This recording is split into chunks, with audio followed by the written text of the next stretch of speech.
I'm Mira Rubin here with you on Enlightened World Network. And today's topic is dissolving patterns of belief. We often treat our beliefs as reality, actually, probably most often. And we don't necessarily recognize that they're beliefs and that they govern our reality, and that we have an ability to shift them and dissolve them and open up new possibilities. So that's what we're going to talk about this morning. And before we get started, we're just going to take a couple minutes to get present. So let's take a deep breath in through your nose and hold it. And imagine clean, crisp oxygen flooding your lungs, flowing into your bloodstream, nourishing all your cells, all your organs, bringing vital life energy to your body and being.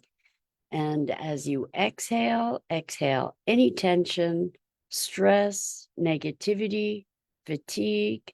And now let's take another deep breath in through your nose and hold it. And this time, imagine brilliant, bright light lighting you up from the inside out, illuminating, electrifying, and energizing all your cells, your molecules, your electrons, creating a brilliant beam of light and energy from your heart out into the world.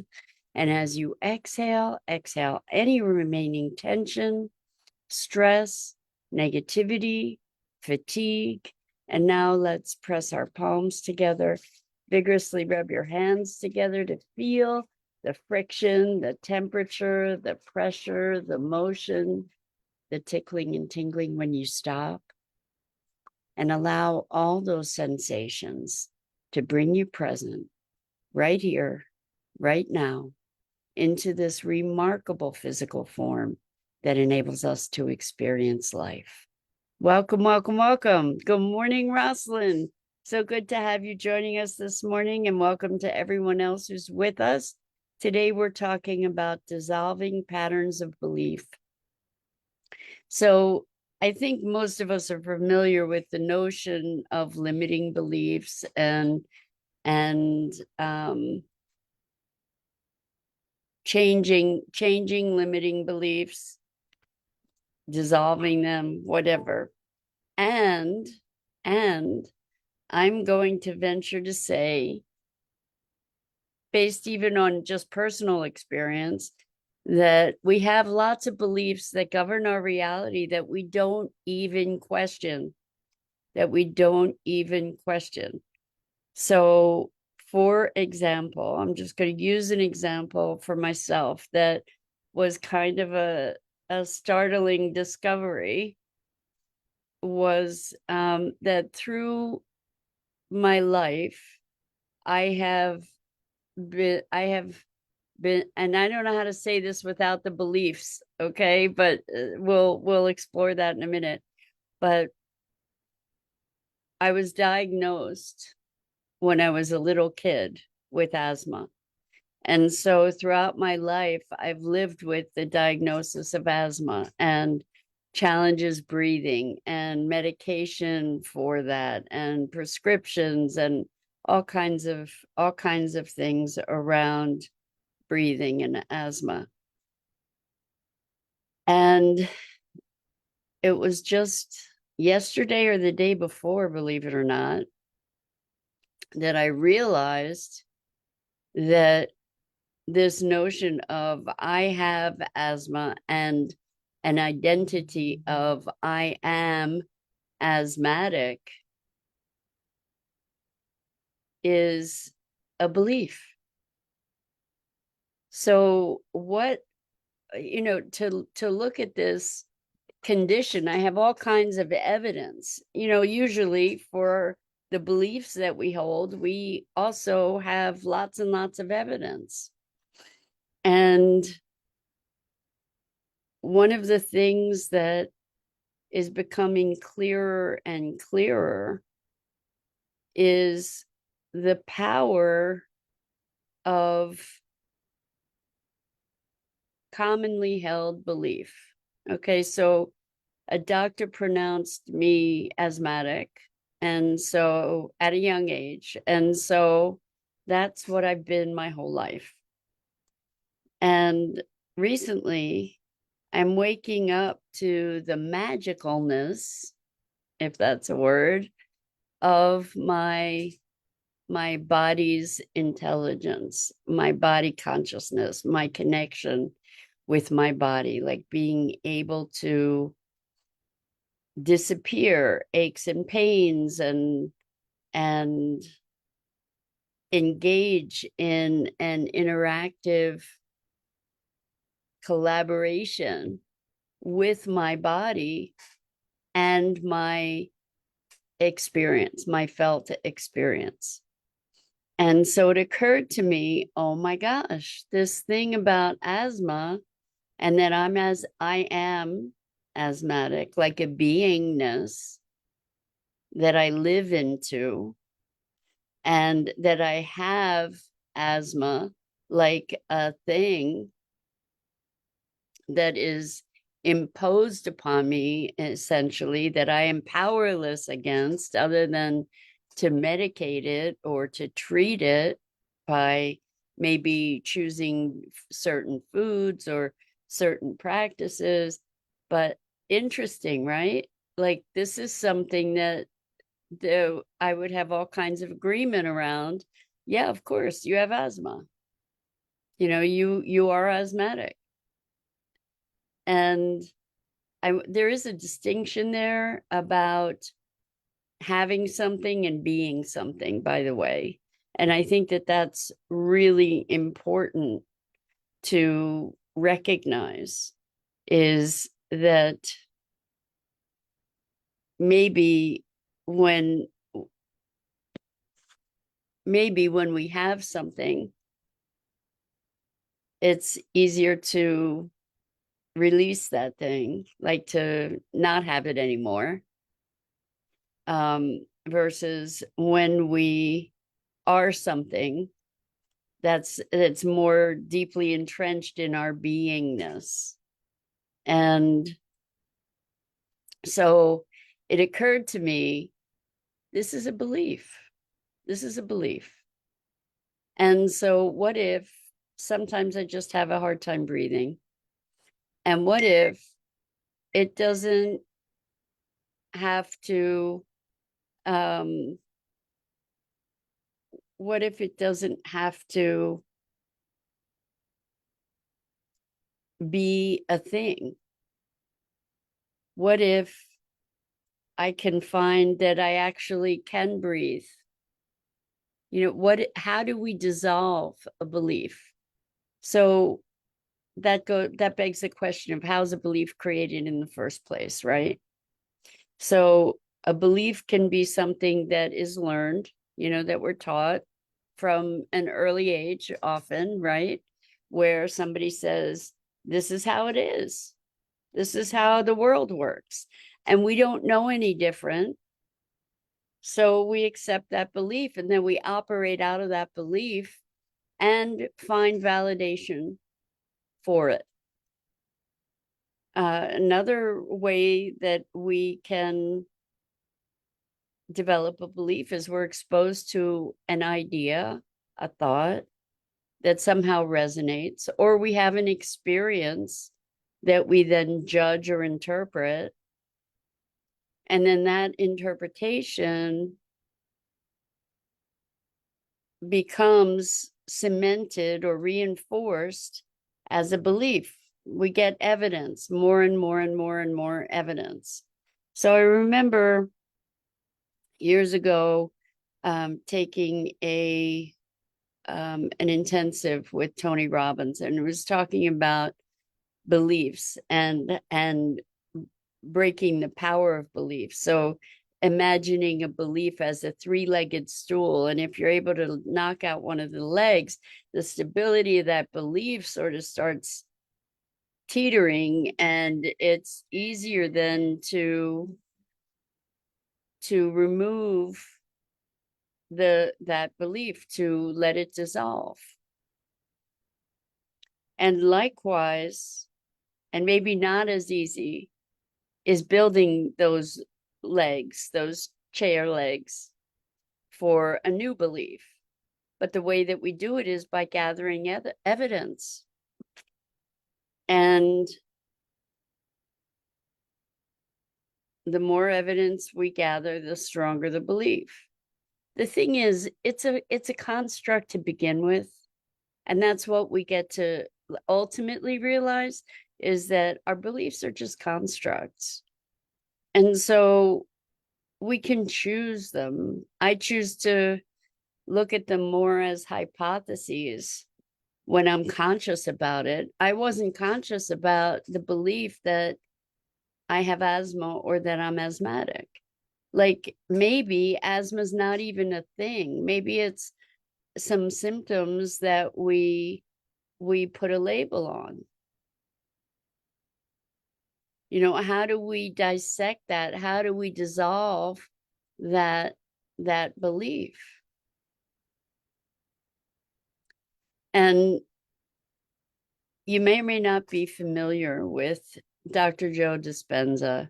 He's pretty remarkable. He's a guy he was a chiropractor. He broke his back. He was told he'd never walk again. He healed himself, which was an impossibility. He's written a bunch of books. I've talked about him a lot. He, You Are the Placebo, Breaking the Habit of Being Yourself, Becoming Supernatural.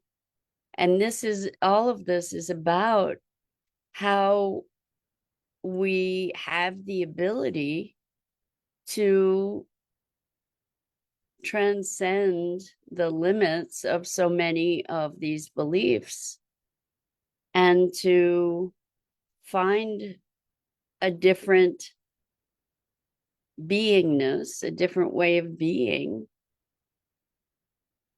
that is available to us beyond our beliefs. We can create new experiences of reality,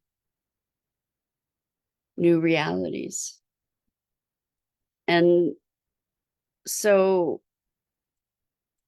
I invite you to look at some of these is conditions. It's just the way it is. This isness, like I have asthma, and like that was going to be with me my whole life, until I started looking at it and saying, oh, it's just a belief. Because, this is so amazing, but under hypnosis, people have been, they've done all kinds of experiments, whoever they is, with people under hypnosis, where that you could touch someone with an ice cube and have them believing that it's a red hot poker, and that person will blister. Now, how does that happen? How does it happen that a blister from like a red hot poker appears when someone is touched with an ice cube? And then that there's some kind of healing, some kind of process, and that blister can just disappear.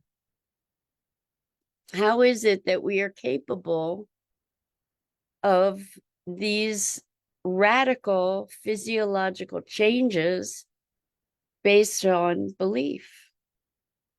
Under hypnosis, the suspension of certain beliefs and allowing an enrollment into another defined reality,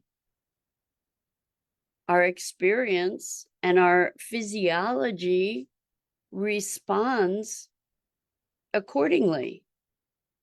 So if I believe, like truly, deeply, fully, completely, in a fully aligned way, that I have asthma, I can manifest the symptoms of asthma, the condition of asthma. And what if there's a way to actually transcend that belief into another whole framework of wholeness and health, unmitigated? That's the thing, is I can't just want to believe that. It needs to be a belief that is in my bones, right? In order to transform, but that I can breathe normally. So right now, I'm not there yet, but I do 100% believe in an aligned way that the asthma thing is a belief and that that belief can be changed. So that's the beginning of the shaking of the legs of that three-legged chair that's holding that belief in place. And part of what allows me to know that I'm not doomed to have that condition throughout my life is the miraculous things that I've been experiencing with my body when I experience aches and pains and connect and communicate with my body saying, hey, I feel that. Can you magic it? Those are my words. I don't know what yours might be, but try it. Try talking to your body like a partner and see what comes up. I did a wonderful session with a client yesterday who has had extreme chronic pain in their shoulder for years. I guess it's 8 years now. And the origin of the pain was an injury that occurred when they were moving from a place where they had a deep, deep, deep connection to the land, and they moved to another place where they have a very deep connection to the community and love where they live. They had an opportunity to grieve the land, or the move itself, the change of lifestyle. They had an opportunity over an extended period of time to complete. And yet they had this injury and have re-injured themselves over the years. And it has been a chronic issue. And we did a session around the shoulder. And it was amazing because in the course of the session, there were moments when the pain, where it was completely neutralized. And there were other moments when the pain was excruciating. And I believe at the end of the session, there was no pain.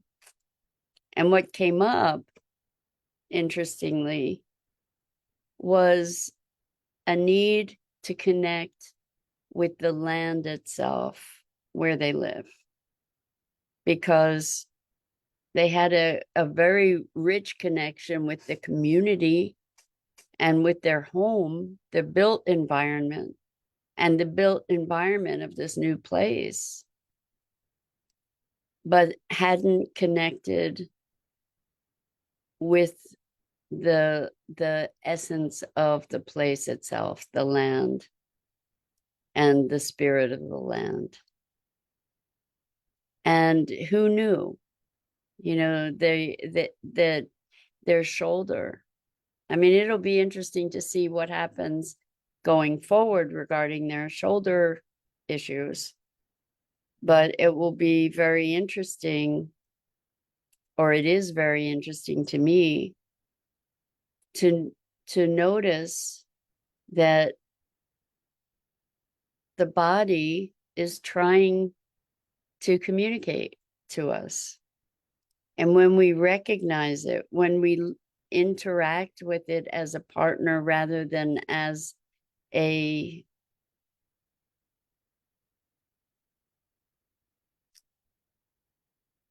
a pain or something for us to dominate and control, there's so much wisdom that's available to us.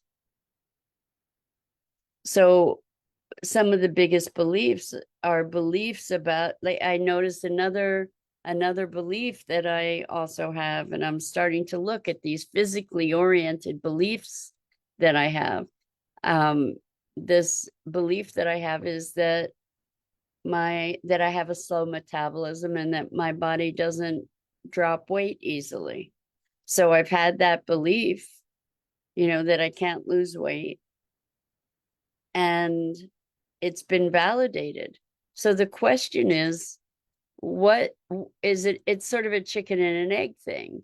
We get some kind of evidence of something, and then that becomes a belief. And then maybe the belief perpetuates the condition. It's a very interesting thing to start playing with. What if we challenge those beliefs?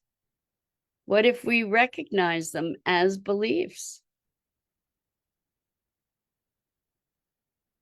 And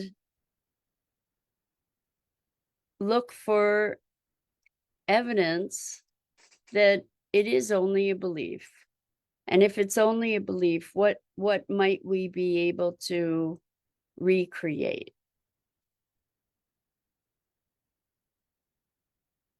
Because what we're doing, what are beliefs? They're remnants of the past. Beliefs are remnants of the past that we grab a hold of and we put in front of us and live into them. And we don't even realize it.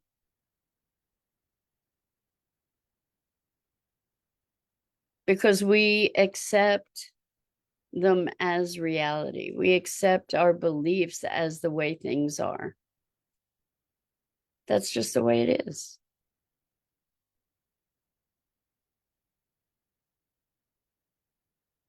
And I just find it really interesting to I think it takes a bit of boldness, I think, to challenge these foundational beliefs, because it challenges the way we think the world is, the way that it challenges us on so many levels to say, well, if that's not true, or if that's not factual, or if that's not immutable, well, what about this? And what about that?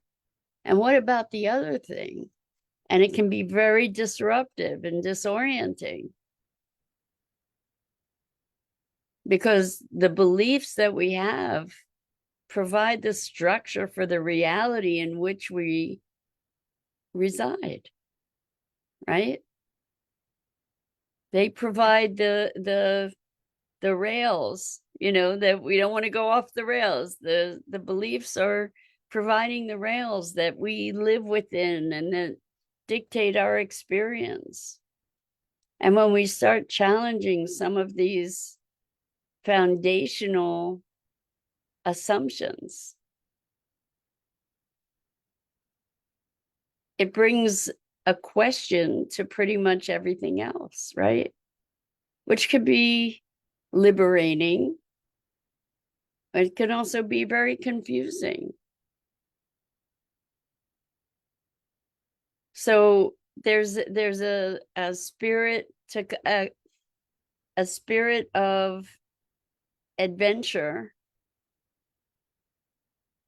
cognitive adventure, that we can invite ourselves into. Is like, well, do I even need to know what's real and what's not real? That's been my foundational question all my life, I think, since I can remember thinking, is what's real and what's not real. And I think we probably have all had the experience as a kid where we experience something and we're told, oh, that's just your imagination. Listen to that phrase. It's, first of all, it's your imagination. In other words, it's not real. And it's just your imagination. Like your imagination is devalued, right? Oh, that's just your imagination. That's not real.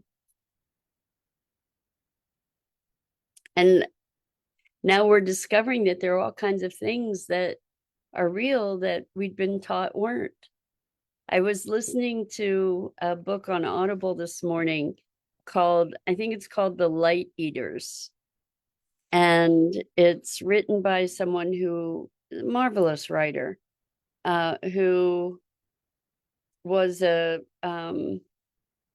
guess, an environmental journalist for a bunch of years, and then got so fascinated by plants and all the new research about plants and the debate over whether plants have intelligence or consciousness, and what how they function, and all kinds of how do they interact, and it's begging a very deeply entrenched notion of the way the world works, dissolving patterns of belief with all kinds of proof and science, and forcing us to challenge those beliefs to say, wait a second, I think we might have gotten it wrong. There might be something else going on here.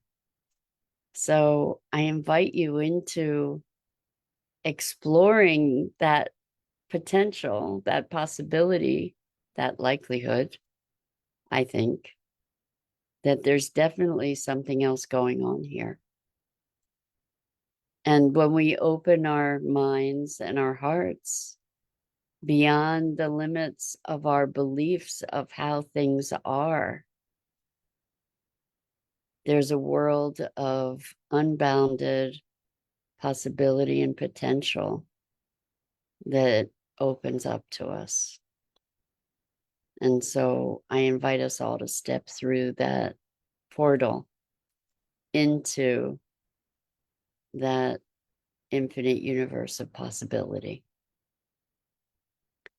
So that's it for this morning. I'm Mira Rubin. This is the Core Connection.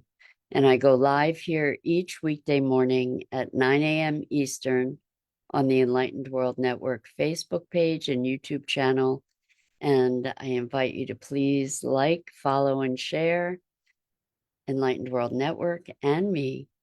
And as always, it's a tremendous joy and privilege to have the opportunity to share these morning musings on being human together. So until next time, so much love to you.